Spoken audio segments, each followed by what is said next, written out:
Welcome to the Life's Better podcast, where we say life is so much better with God, community, and purpose. My name is Jonathan Gleason.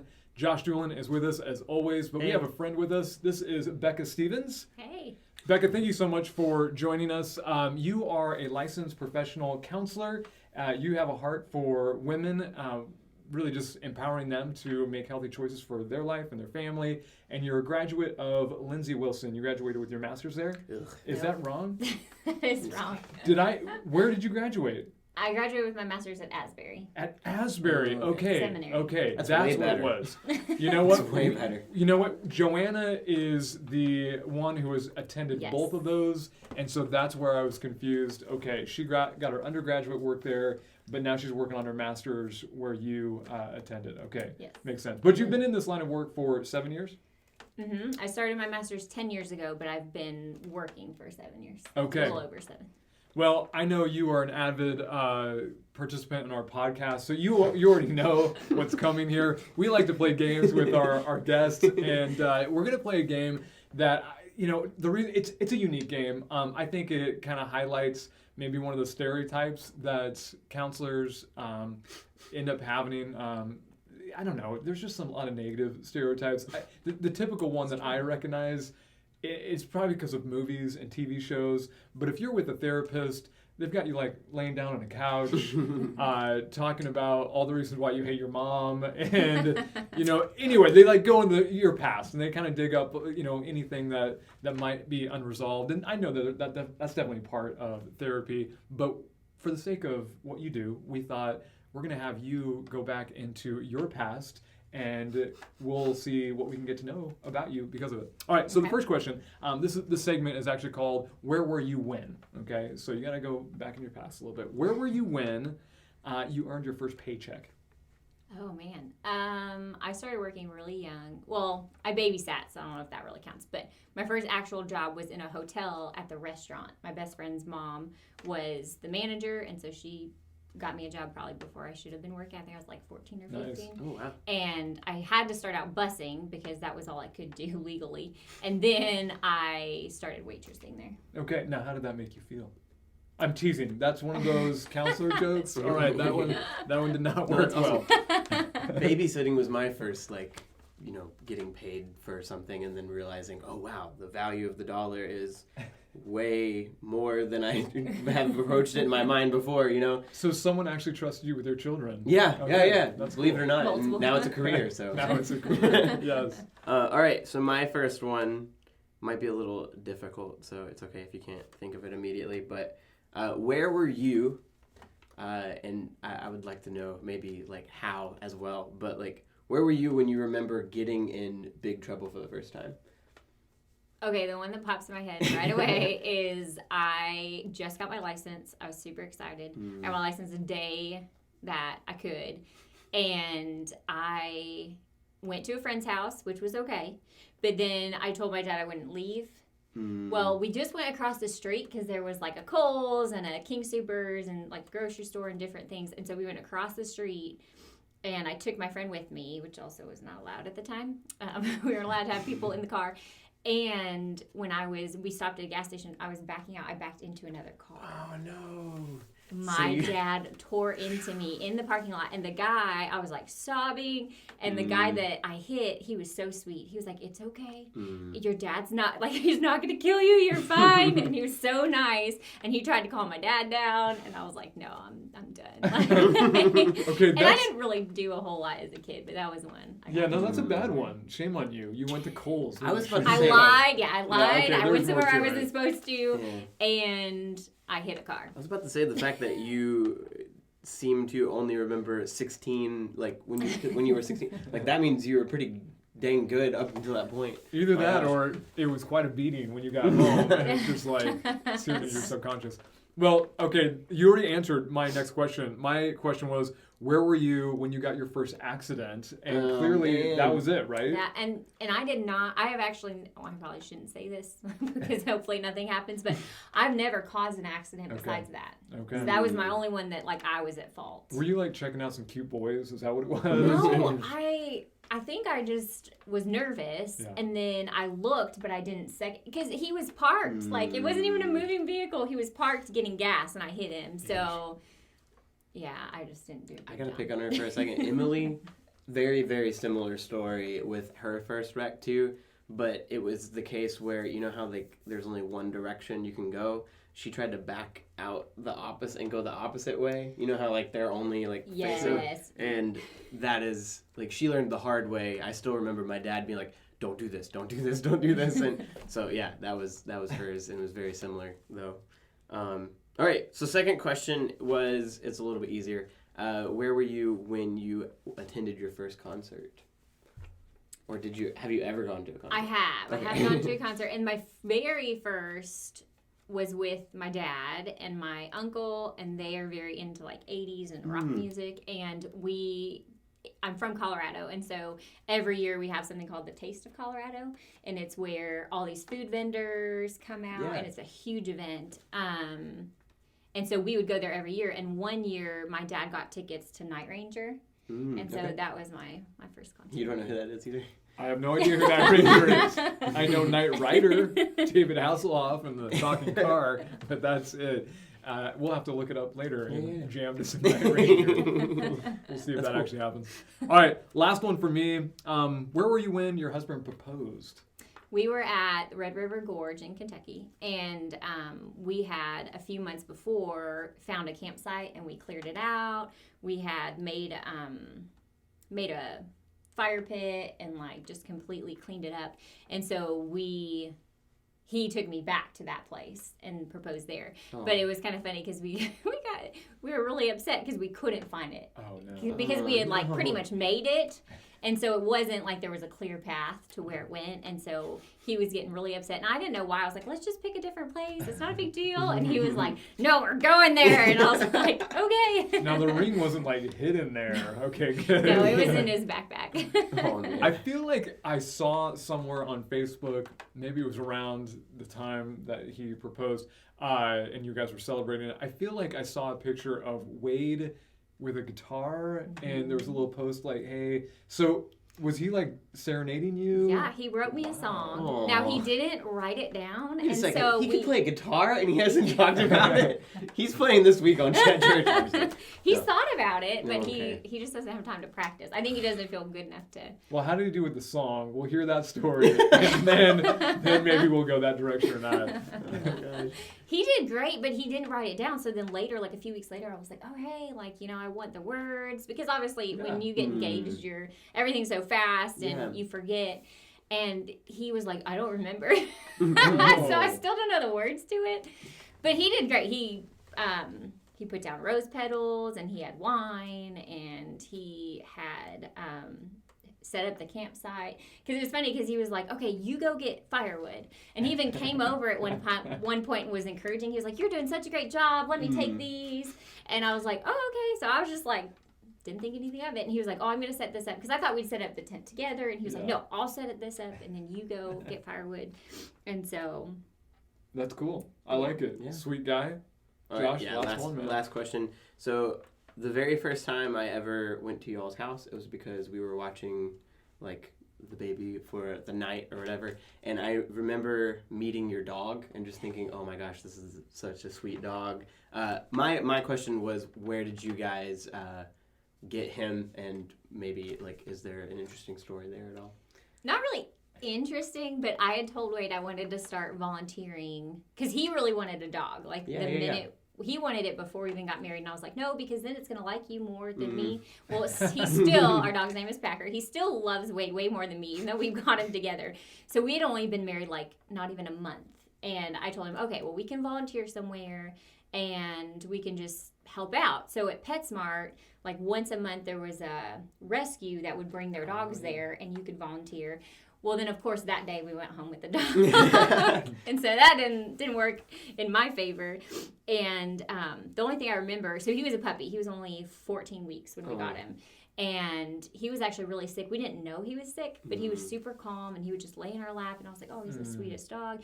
And then once he got better, he was crazy. And I was like, oh, man, this is not the same dog that we got.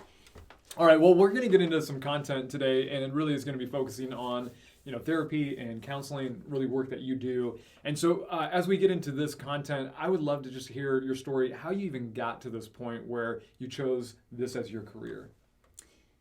It's funny. I always tell people that if you're in this career, like, you have to be meant to do it. Like, you were created to do this, because it's definitely not an easy thing. And so it's interesting. I look back and I can see times where God put me in situations that I didn't even think would connect. And now it's like, oh, he was preparing me, like, literally from high school on. But I was always the one that people would kind of go to, that, would open up to or talk to or lean on. And at a very young age, I can remember so many, especially friends and people I knew, especially women, and that's kind of where my heart has always been, but that had been, dealt with sexual abuse or were cutting or eating disorders. And I just saw all of those issues so often, and people would come to me. I remember in high school there was a girl, I didn't even know her. We were in one class together, and she told me about abuse that happened that she had never told anybody. And now that I look back, in high school I was actually a peer counselor, which you had to be nominated for, and I just thought it was cool. I was like, okay, sure, I'll do it. And then now I look back and I was like, oh, like, I was doing that role at a very young age and didn't even think anything about it. And I had been a camp counselor, and then I was actually a summer staff minister, which, there was a lot of counseling type of role involved, but I was there to support the staff. And so there are so many roles in my life where I was basically doing that, and I wasn't, that wasn't the title, but that's what I was doing. And so Wade and I had actually dated for a long time, and then we broke up.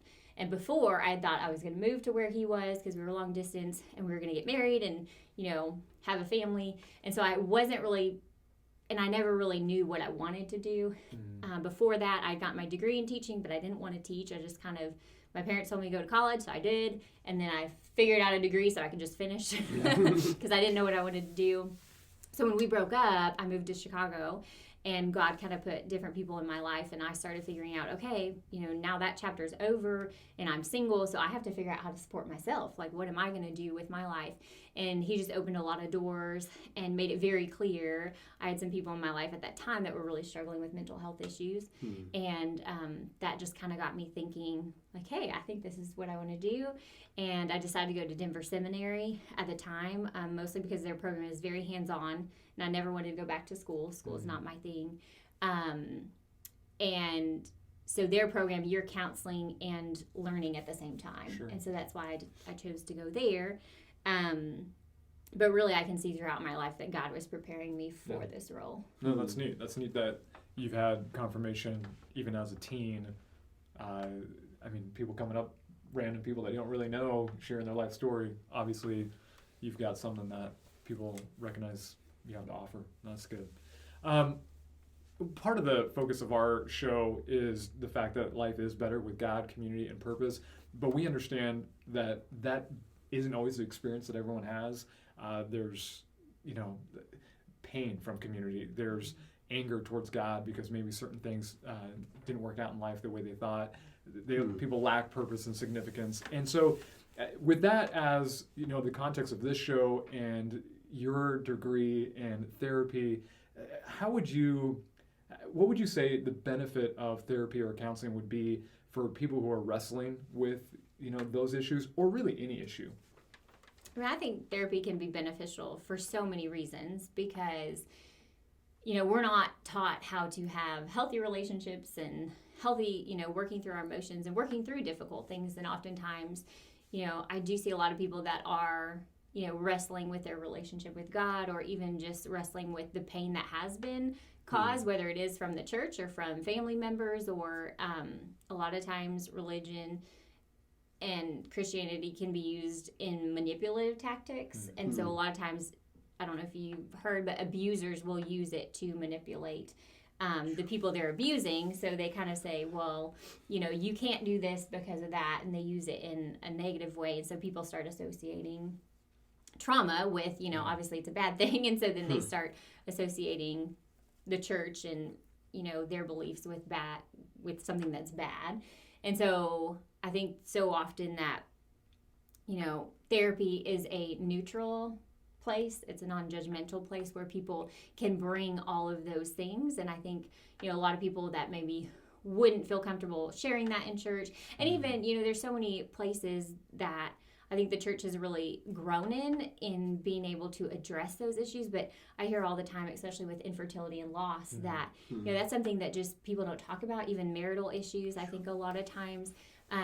So it's not even always just trauma, but people don't realize that there's so many inner struggles that people are facing alone that they feel comfortable sharing in a counseling room that they may not feel like they can share elsewhere. And so it kind of gives them a safe place where they know, okay, I can talk about anything. Yeah. And I even had, clients who have, stepped away from their faith, and then they end up, bringing it to me that they want to work on, okay, well, why did I do that? And where's that coming from? And, I don't want to be there, but I don't know how to wrestle with this. And I worked with a college, and there were even people who were struggling with homosexuality or different things. And they were able in that room to really wrestle with those things and figure out what was going on versus, in the church or even with other believers, they just felt judged right away. And so they wouldn't bring up those things. Yeah, let me ask you, even as a pastor who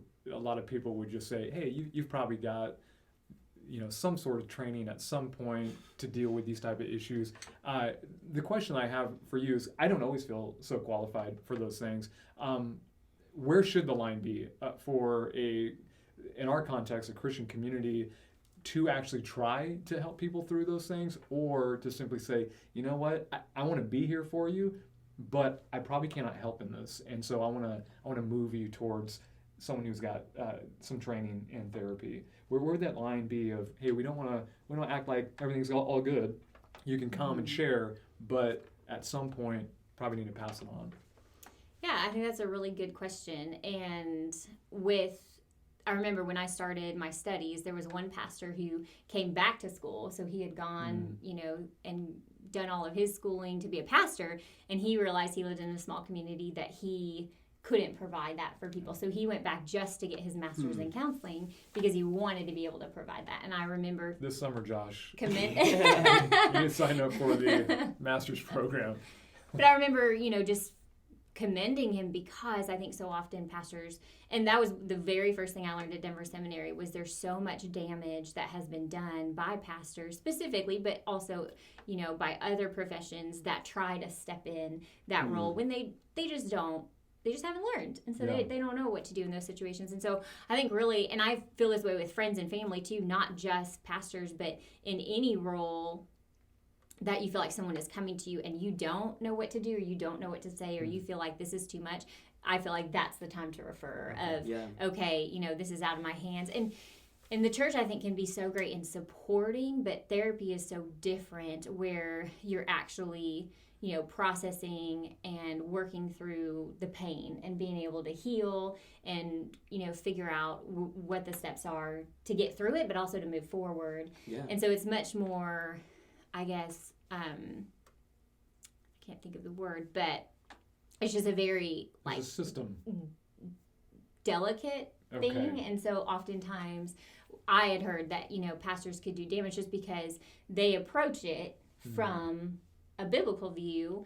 And, that's one reason I went to seminary, was I wanted that base. But then we approach it more from a neutral place. So they get to, choose what they work on and choose, like, how they get to work through it and process it and learn about, what's going on with themselves. And so I think, if you ever feel like this is over my head, I would say refer out, because they can do therapy and be with their pastor at the same time. And I recommend that for people. If you're struggling, your pastor is there for support. But another thing with counseling is we're not there every day, and we're not allowed to be. So I cannot interact with people outside of the session. So I think the church can come alongside someone and be that daily support and guidance for them when they're struggling, when therapy is more of a tool of, hey, you come, and then outside of my office, you're doing the work on your own. Gotcha. But then they need those other supports, whether it's groups, whether it's church. family, but they need those supports on a daily basis to get to a better place. But we're kind of there like giving them the tools, and then they get to go use it. And I think the church could be that place for them to support them as they're learning and working through it. So the church isn't the one working through it. They're the ones just helping them. Yeah, that makes sense. I was just going to add on, one of my things I wanted to ask was, I have students who at times not only will tell me about their issues, but a lot of times will tell me about, I have this friend who's going through this thing and I don't know how to deal with that. And there is times where, they're sharing some heavy stuff that, I encourage my students, you don't need to feel like you need to deal with this by yourself. Especially, and so often these students will hear from their friend, well, don't tell anybody because that you're gonna break my trust. And so like I've known students who have said, well, no, I can't share this with other people. Maybe I shouldn't have even told you about it, Josh, because you're telling me to tell somebody else about it. But like there are people like school counselors who are there for a reason, who and it just reminds me of something I've heard before, because I had to have this advice too, which is, if you were to see somebody who needed like physical help with something that had happened, or you came onto the scene where you should probably call an ambulance, some basic CPR stuff, but like you should call a doctor for certain things, and you can assess the situation. And I love that way you said it, where the moment you feel overwhelmed and you know that you can't tackle something, you should probably ask for assistance or ask somebody who has been professionally trained to help and step in. So I like that a lot. I don't know. And I've even seen that with teens. I'll have clients who will come to me and share stuff that other kids have shared at school, and I'm like, we've got to say something, like we've got to report. And I always tell the kids, you can tell someone if they're telling you something that you don't feel comfortable with, I'm going to have to share this. Because that's what I do as a professional. Like, I have to tell people right away, everything is confidential in this space unless you're harm to yourself, harm to someone else, or you're at harm. I have got to tell someone. Yeah. And so I tell them that, and then if it comes up, I have to share that again. Like, okay, you remember on that first visit, like we talked about that, these were the things that we have to share. And I tell the same for my kids when they come to me and say, okay, this person shared something. And I tell them, well, we have got to say something. Yeah. And like you said, if you're in over your head and someone's in danger, that kind of goes, those rules go out the window just because the main priority, and I always tell my clients that, like, my main priority is to keep you safe. You mentioned that, pastors and other folks, friends, they don't have the training to walk people through the healing that they might need. Can you explain what the process is that you take people through in therapy, in counseling? Yeah, that's a hard question just because it's so different for everybody. I mean, someone can be coming for anxiety and depression, or they can be coming for a loss and grief, issues in their relationship. It can just be so different that it's going to look differently for everybody. But definitely for me, and I can only speak to how I do therapy, because that's another thing, is every therapist is different, and the relationship really does play a key role. We learned, I think on our first day at school, that 70% of growth and healing is the relationship in therapy. And I always tell people, if you don't feel comfortable with me, I'd rather you find someone you do feel comfortable with, because you're not going to share anything if you don't feel comfortable. And then you're not going to get the help you need. And that's the most important thing. It's not about who you choose. It's about you getting the help that you need. But I definitely always start with self-care. And so a lot of times I describe it as a car. So if you have a car, and I think women are especially bad at this, but we're just bad at this in our culture. Driving? No. Is that what you're gonna, you said just car. Taking care of ourselves. Oh, okay. But with your car, so if your car is on empty and you think, I'm just going to keep going for 60 more miles, what's going to happen? You're going to end up on the side of the road, stranded, frustrated because you can't get to where you're supposed to go at all, or you're going to be really late. Versus if you're just able to pull aside, fill up with gas, get back on the road, you might be 5 minutes late, but it's going to be much easier to just keep going than to dig yourself out of that place and get to where you want to go. And it's kind of the same thing. For so long, people push off all those things that they may need to process or work on or work through, and they just ignore it and think, okay, if I ignore this, it's just going to go away. Well, that doesn't happen. It just builds and builds and builds until we can't handle it anymore. And, all mental illness is, or a lot of mental illness is, our mind can only handle so much stress and so much trauma. And once it's at its capacity, our body starts taking on physical symptoms. And so, each session looks a little different for every person, but a lot of it is built on, dealing with healthy relationships, how to manage our emotions, self-care, taking care of yourself. A lot of therapy is educating about, some of the misconceptions and just what mental illness looks like and how you can support yourself. A lot of relaxation and mindfulness. And then, there's always trauma work. And so every session looks a little different on what we're doing, but the client is always the one leading the session, and they get to choose what they want to work on and what's going on. And so a lot of times, people think, oh, well, therapists, they're going to force me to work on something. And someone could come and have an issue, like let's say they have an addiction, and it's very clear, but if they don't want to work on it, you're not working on it, and you can't change anybody.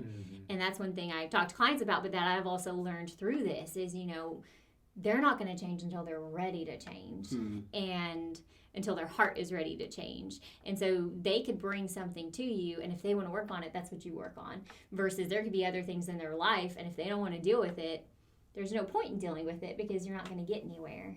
Are you, in those moments, honest with them and say, hey, this is probably a side issue? You're talking about a symptom. It's probably deeper. I would like to go deeper, but I'm sensing you're not ready for that. Do you try to mine that out, or do you just kind of let it go? And that kind of depends on the client too. I think a lot, and where they're at. I always tell clients, I've had clients that were the flip side. And so I had a client who had a lot of trauma history, and they finally felt ready to deal with it. And so they wanted to deal with it like session 1, like let's get in this, but they couldn't get out of bed. They couldn't get dressed. And I was like, we can't open this and start dealing with it until you can function. Because if you can't even get through the day and you start opening these really difficult things, it is not going to get better. It's going to get worse. And so, I think there's a balance of both of, being able to push and say, hey, this is an issue that needs to be looked at. But then if they still are like, whoa, no, like I had a client, good example, that kind of the same thing. They were very much like, yep, I know that trauma's there. I know it needs to be dealt with. I'm not going there. And so back off. But then when they were able to get on medication, they were able to start functioning better day to day. Now they're like, okay, I'm ready. Let's go. Okay. Yeah, it almost sounds similar to Maslow's hierarchy of human need. Like, you're not going to get to that self-actualization until you've got those basic needs met of shelter and food and whatever, Okay. Yeah, no, that makes sense. Talk me through some misconceptions that you would love to just break that people have of therapy, counseling.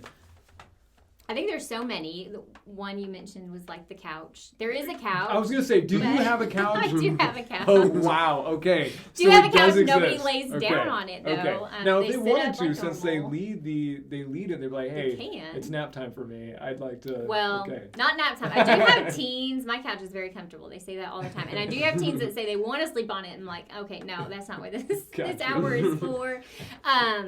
But I think there's a lot of other misconceptions. And the one I hear so much is a lot of people think you have to be crazy or something is seriously wrong with me to get therapy.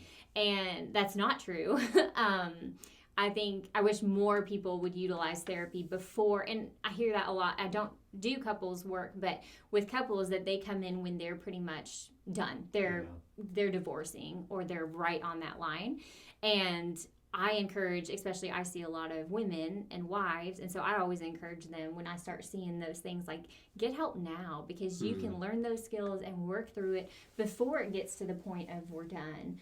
And it's the same with our lives. Like, don't come when life is crumbling. Like, you can come when you need to start working on stuff before it gets so heavy and so big. Let me ask you then, for those who are listening, watching, and they're thinking, well, why would I go if my life's not crumbling? What would you say? Hey, here are some things that this is good preventative work.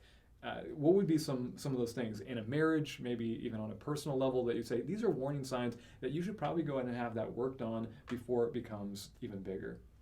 I mean, I think anytime you're struggling where you feel like, okay, I don't want to keep doing this day to day. I don't, if you're crying more, if you are having trouble getting out of bed, if you don't want to be around your spouse, if you, lose it on your kids every minute, those things that you feel like okay, I just can't. Like, I don't want to get up anymore. It's just, and so a lot of people start there and then it gets worse. Sure. And they actually do start doing those things. So they stop interacting with people that they care about. They stop getting out of bed. So once you start noticing, hey, life just is really hard.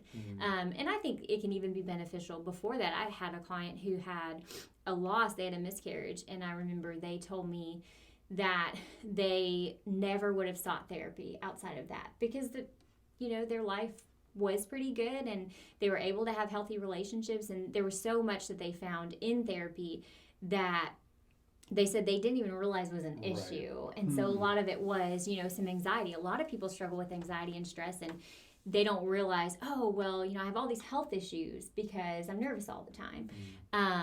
And so I have a constant stomach ache, or I have constant headaches, or my body's always tense. And so they don't realize, well, that's partly mental. And so until you work through those mental things, those physical things are not going to get better. So sometimes it's just physical symptoms too, that, if you're always achy and in pain and, you can't keep food down, all of those things, that those could be signs of, hey, there may be some stuff that's connected that I'm not dealing with or working through.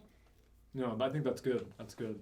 Josh, you have violent diarrhea probably at least like every other day. Yeah. You should probably find... Sorry, this is me making jokes. I know, Becca, you have said you're not much into sarcasm, so I should probably save the sarcasm for other episodes, but I appreciate your patience with me. I know for me, one of the things that, even as a pastor, it's been encouraging for me to hear other pastors talk about how they have gone through therapy and discovered things about themselves. And when I hear them say that, I think it helps just break down some of that stereotype of, no, you don't go until you're messed up. But they're taking that proactive approach. And, that just, I hope those who are listening, watching, you're hearing that as well. For those who might be interested and they're not really sure what those next steps would be to even connect with a counselor, therapist, what would you encourage them to do to kind of find something that is right for them?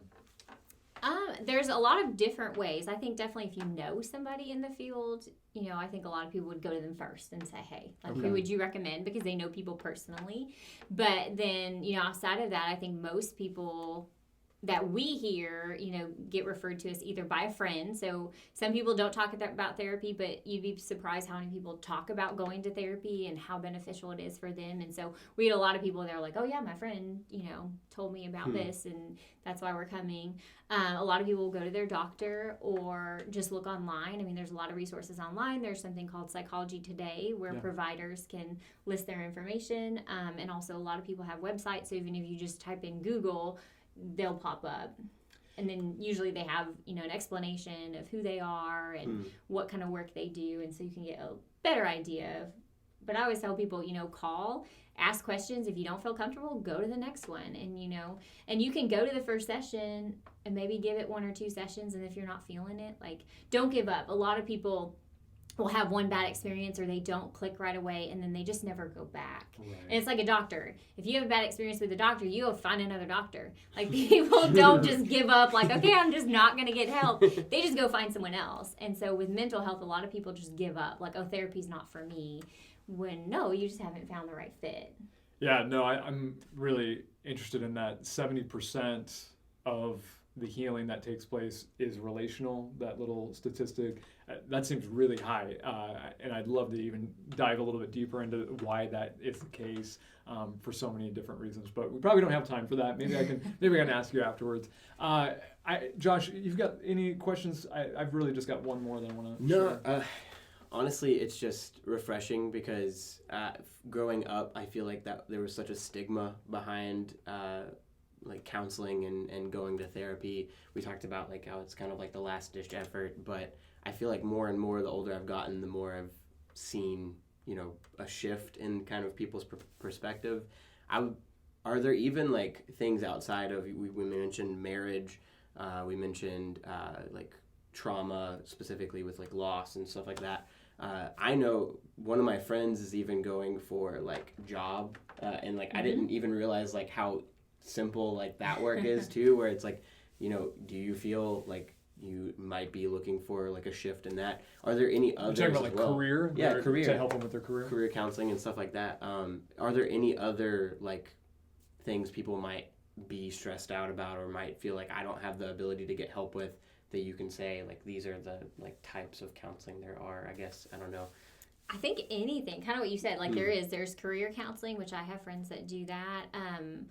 Really any issue, if you feel like, and even, I mean, there are people that come to us just because they don't have a lot of support. Yeah. And they don't have people to listen. And I know I'm often found in that spot where I'm the one everyone comes to, and when I'm having a problem, I'm like, who do I go to? So sometimes just having someone that they know, and I hear that a lot, like they know there's no judgment. They don't know who, they don't know their friends, they don't know their family, nothing's getting back to anybody, but they have a space where they can come and lay out their stressors. I see, like I said, I work a lot with moms, and being a mom and being a wife, and even though those things are so rewarding, it is very hard and can be draining. And so just having support where you can say, hey, my kid's going through this, or I don't know how to handle this situation. There's a lot of people that come for parenting, marriage issues, whether it's one person or the couple. A lot of people will come just for one person if the other person's not willing. And I always tell everybody, you can still do work on yourself that can change the dynamic in your relationship and in all your relationships. So a lot of people,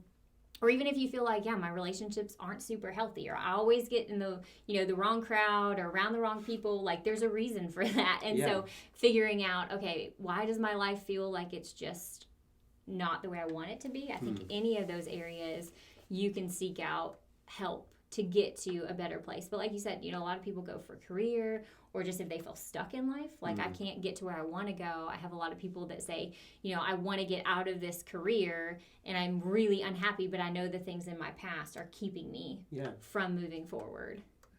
No, it's good. I know there's certain rules when it comes to who you're able to go through therapy with. I don't know all the rules, but if there are people in our immediate community, do you happen to do things online? Do you? Okay, so that is an option. Yes, right now I'm doing telehealth and in person, so we're doing both. If someone is watching, listening, and they want to connect with you, where would they find you? They can find me on Psychology Today. I'm supposed to be on Google soon. I have to fill out some paperwork that's supposed to come in the mail, and then I have business cards and everything going around, but will be Google, Facebook, and Psychology Today, at least online-wise. So, Becca, thank you so much for joining us. Until we meet again, remember that life is so much better with God, community, and purpose. We hope this episode has helped you navigate all three of those.